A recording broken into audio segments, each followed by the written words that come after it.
Docteur Monkam Galamo, le tout-puissant docteur depuis Washington. Voilà le Cameroun que nous voulons émergent. Oui, il y a des moments où je vous regarde comme ça et dis seulement que moi-même je veux aussi voir l'émergence là avant d'accepter. Parce qu'un pays qu'on dit que il sera émergent en 2035. Mais nous sommes en 2024. Ce qui fait plus de meurtres au pays, ce qui fait plus de dégâts au pays, c'est encore les accidents de route. Le pays va émerger comment si le pays n'a pas de route? Souvent je m'assois comme ça et je dis que vraiment, je suis sûr que la façon que Dieu participe à la survie des Camerounais, parce que c'est Dieu qui garde les Camerounais en vie. Voici un pays où la route, on n'a pas. Je ne peux pas parler de la qualité de la route, parce que c'est quand tu as la route, quand tu regardes la qualité, je parle de la route. Mais tu as l'impression que tout a été organisé pour que rien ne soit à sa place, pour que rien ne marche normalement. Ils ont tous les gros Français. Le Cameroun des grandes ambitions. Le Cameroun émergent à l'horizon 2035. Ou horizon qu'ils ont mis dedans là, voulait dire quoi? J'ai l'impression que horizon là, c'est un peu comme on dit que je vais te donner quelque chose dans les prochains jours. Prochains jours ne signifie rien.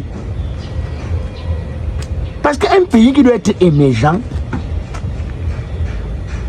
sans route, un pays où tous les jours, tu apprends seulement que accident à la falaise, accident sur l'axe Douala-Yaoundé, accident sur tel endroit, accident sur... Oh. Tu as faim. Tu as soif. Tu n'as pas de travail. Même la route ne te laisse pas vivre.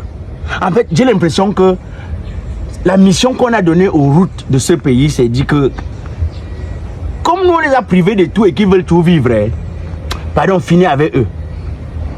Parce que je ne comprends pas. Parce que pour être émergent, pour qu'un pays émerge, il y a quand même des petites prédispositions d'émergence, quand même. Il y a des prédispositions d'émergence qui existent. Par exemple, quand vous avez des routes, la route facilite même l'économie. Parce que même quand vous achetez à l'extérieur, il faut entrer avec. C'est pas la route qu'on passe pour entrer avec. Comment tu fais même pour vendre la marchandise que tu as achetée? Parce que nous sommes champions. On a décidé que notre pays, on ne va pas l'industrialiser. On va seulement vivre aux dépens des pays étrangers. C'est-à-dire qu'on va toujours acheter ce qu'on achète les cul-dents. On vient vendre ici. Mais quand tu as fini d'acheter, tu passes où s'il n'y a pas la route? Comme ça ne suffit pas. On dit que les Camerounais ont faim, oh, pourtant la terre est fertile, pourtant... Mais quand tu as fini de cultiver dans mon village là-bas, en Demgang, tu fais comment pour sortir? Tu fais comment pour sortir avec et aller vendre en ville? Aller vendre dans des espaces urbains, tu fais comment pour sortir avec? Il faut la route. La route est la chose qui nous manque le plus dans ce pays et c'est même ce qui nous tue. La route. Je suis d'accord avec vous, hein. Il y a des chauffeurs qui conduisent comme si, quand ils sortent de chez eux pour prendre le volant, ils laissent le cerveau à la maison. Je suis d'accord. Il y a certains chauffeurs, quand tu regardes, tu as l'impression que c'est les coutumes qui le poussent même à accélérer sur une roue. Lui-même, il sait que non, elle n'est pas bonne. Je suis d'accord avec vous. Je suis même d'accord avec vous que beaucoup de permis dans ce pays ici ont été achetés. Les gens ne sont même pas allés composer, ils n'ont même pas fait l'école pour aller composer.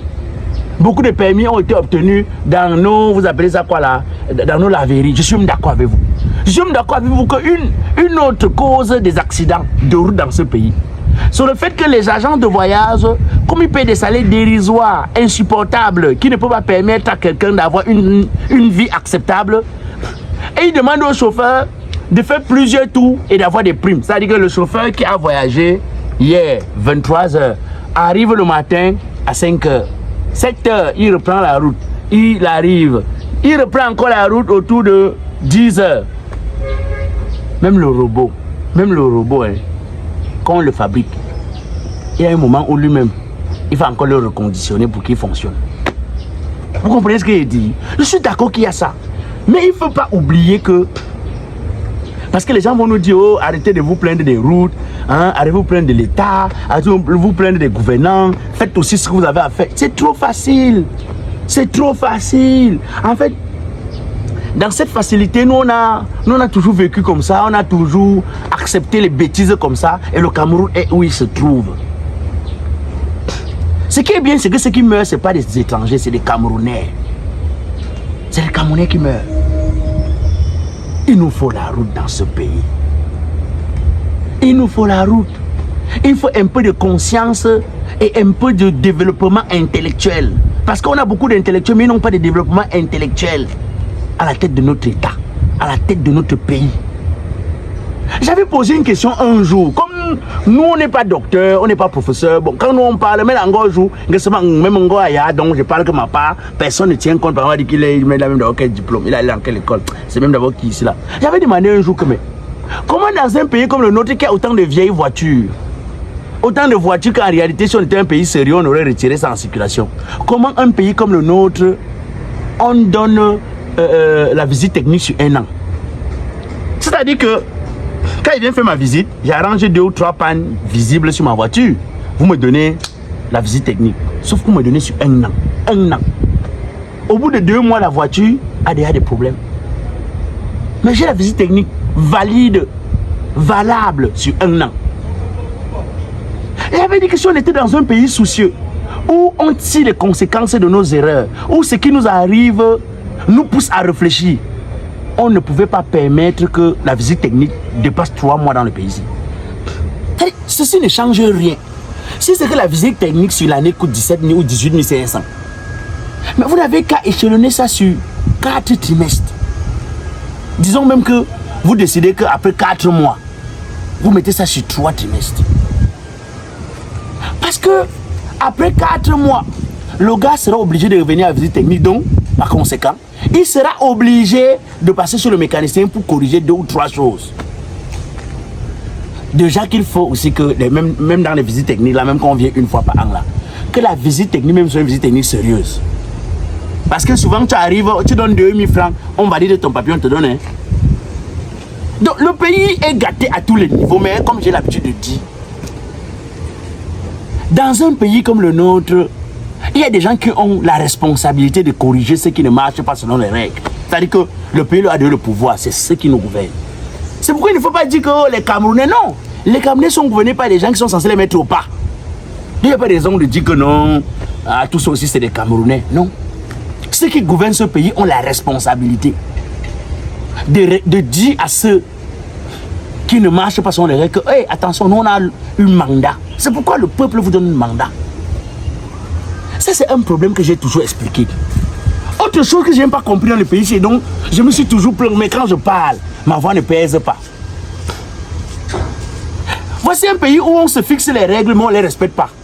C'est le seul pays où on a les meilleures lois du monde. Mais, au niveau de l'applicabilité, rien n'est respecté. Dans ce pays, est-ce que vous savez que se retrouver dans une voiture sans ceinture de sécurité, c'est un délit? Est-ce que vous savez que c'est sanctionnable? Mais je n'ai pas envie de vous expliquer, ce n'est pas moi qui dois vous dire avec ma bouche. Que c'est déjà officiel chez les autorités de notre pays que ceux qui font le transport là, de nos villes pour nos villages, mettent les tabourets à l'espace qui est réservé pour le piéton qui doit traverser. Au point où quand tu as envie d'uriner, tout le bus se vide pour que tu aies uriné.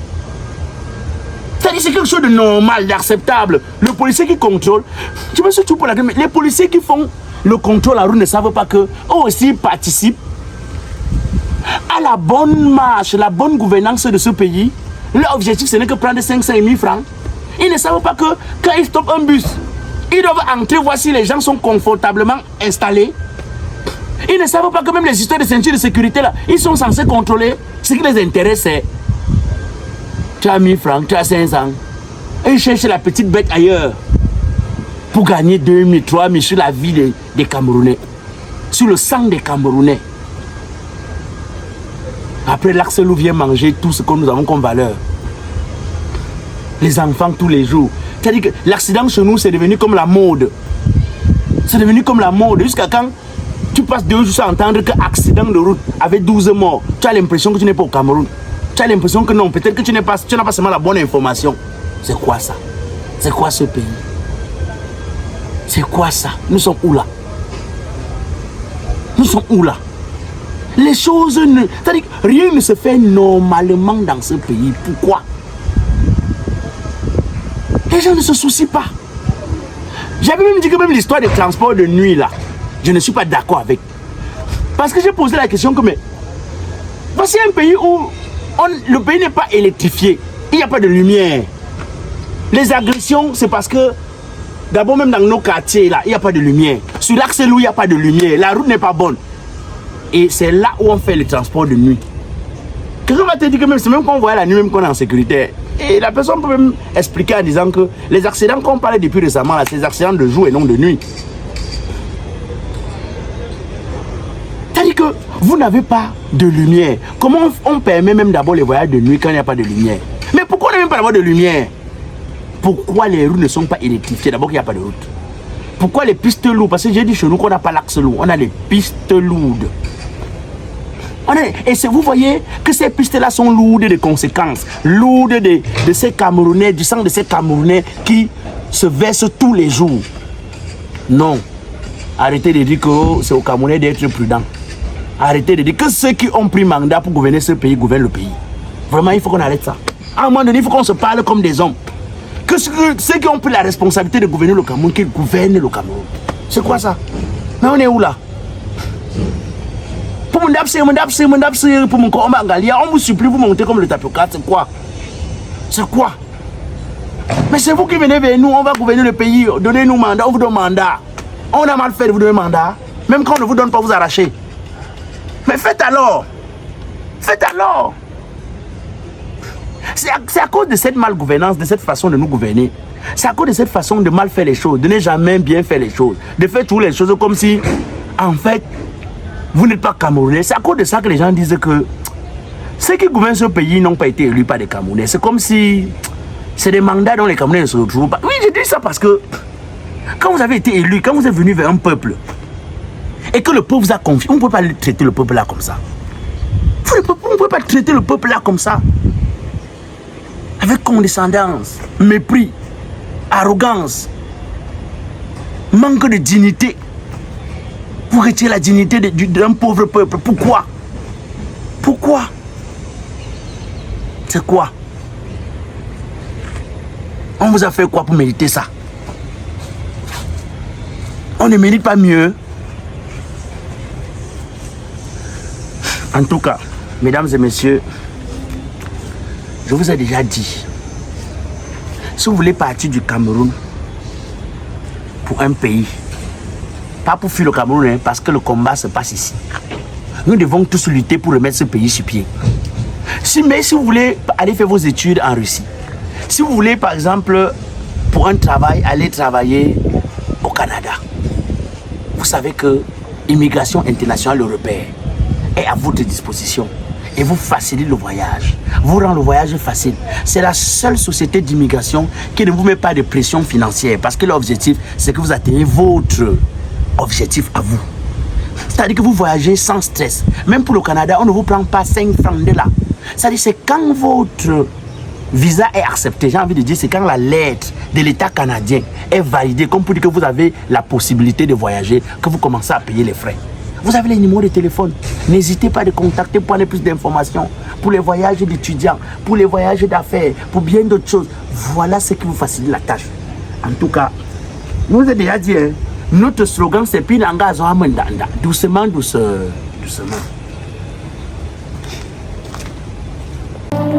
Mon frère, j'espère que j'aurai mon visa. Tu me fais pas confiance. Et que dès que tu fais sur ton argent, dès demain on commence la procédure. Et si tu as un peu de chance, 6 mois, tu as le visa. Ah bon, hein? Tu prends l'argent de quelqu'un et tu lui parles de chance. Mais je dis, pourquoi vous aimez côtoyer la difficulté comme ça? Je ne fais que m'époumoner depuis un certain moment ici au quartier pour vous rappeler que l'immigration internationale européenne ne prend même pas 5 francs de la HAP. C'est-à-dire, on commence ta procédure jusqu'à ce que l'État canadien accepte ton dossier. Tu reçois le mail d'invitation avant de commencer à payer. Mais comme vous n'aimez pas ce qui est facile, vous voulez toujours jouer à ça. Donc tu ne donnes rien. Ouais, il ne savait même pas. Hein. C'est vrai.